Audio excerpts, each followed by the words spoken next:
jalousie des voisins et tout ça, je me suis dit non.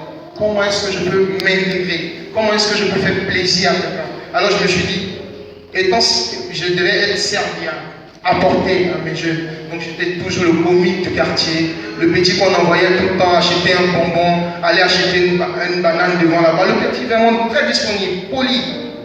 Donc ce qui faisait que quand on ne me voyait pas, mais quand elle est où? Même à des anniversaires et tout ça, j'étais moi le grand danseur de l'anniversaire. Tout ça pour m'imposer. Parce que je ne savais pas comment faire pour pouvoir avoir la joie, parce que je ne recevais pas autant de joie comme mes amis. Et pour sauter cette étape, pour remonter à une autre génération de jeunes ici, très tôt déjà, j'ai pris ma destinée en main. Je me suis dit, il faut que j'apprenne un métier. Parce que les coups de la vie m'ont emmené à arrêter l'école. Parce que je me suis dit, avec la grand-mère, les parents n'étaient pas là, il fallait s'y chercher pour se nourrir, vu que c'était un plat par jour. Si tu manquais le midi, il faut attendre l'autre midi. Donc c'était pas facile. C'est dans ce jeune-là qu'on a grandi, je me suis dit, très tôt, il fallait que j'apprenne un métier. Et à l'âge de 20 ans déjà, j'étais déjà chef d'entreprise. Et chef d'entreprise, je ne gérais pas des petites personnes, donc j'ai dit des dames, des personnes, parce que je suis coiffeur de profession. Donc j'étais formateur en même temps.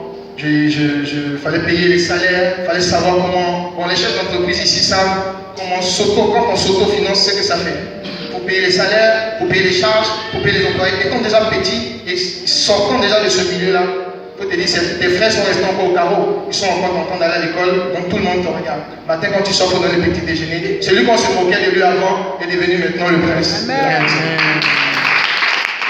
Et tout ça, j'étais pas encore chrétien.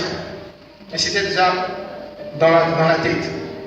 Il faut que quelqu'un me dise, changeons de mentalité. Changeons de mentalité. Changeons notre environnement. Amen. Changeons notre environnement. Tant que tu n'as pas encore compris dans ta tête que tu dois changer de mentalité, changer ton environnement, dis-moi, frère, tu resteras toujours au carreau. Alors dans cet élan-là, je me suis dit, il fallait grandir. Parce que déjà, quand j'ai créé mon entreprise, j'ai commencé à me battre comme je pouvais. Je me suis dit, en 2 ans déjà, il fallait que pour être grand, il faut aller chez les grands. Je me suis mis cette mentalité-là que pour être grand, ici j'ai déjà dans le Cap, tous mes amis du quartier qui se moquaient de moi avant parce que j'étais en train d'apprendre à tresser, à natter, ils me disaient Nina, Sonia, tout ça, les noms des femmes. Aujourd'hui, ils sont maintenant en train de venir prendre des prêts. Il faut que je quitte le quartier parce que c'est plus mon milieu, c'est devenu des petits. Donc je quitte Yopougon pour Cocody. On va dire Zion pour la Sablière ou en Alléluia. Imagine, tu loues un magasin de 35 000 environ à Yopougon, à Zion, et tu vas maintenant dans un magasin de 200 000 francs à la Sablière ou en Gondje. Tes parents te disent, mais tu es fou. Il faut être audacieux. Que quelqu'un me dise, soyons audacieux. Soyons audacieux. Il faut être audacieux dans la vie. Mes amis, il faut être audacieux. Amen. Et donc 2 ans après, ça dit, moi je te dis, 22 ans, 23, 24 ans déjà, je suis parti à Cocody. Tu prends un magasin de 200 000, c'est même pas ton environnement. Tu ne connais même pas, tu n'as même pas de clients là-bas, tu crois, en fait, tu comptes sur quoi? C'est ma foi, mon courage, ma détermination. Bah, j'ai réussi. Je me suis dit, je fonce. J'ai eu des coups que tu n'as pas idée. On était habitué à Yopougon de prendre des petits loyers parce que là, c'est la mairie qui nous encaisse et tout ça, les petits trucs. Quand le gars de la mairie il arrive, il faut donner 2 000 3 000 francs. Les petits magouilles, c'est à Yopougon. À Cocody, c'est la cour des rangs. On parle des impôts.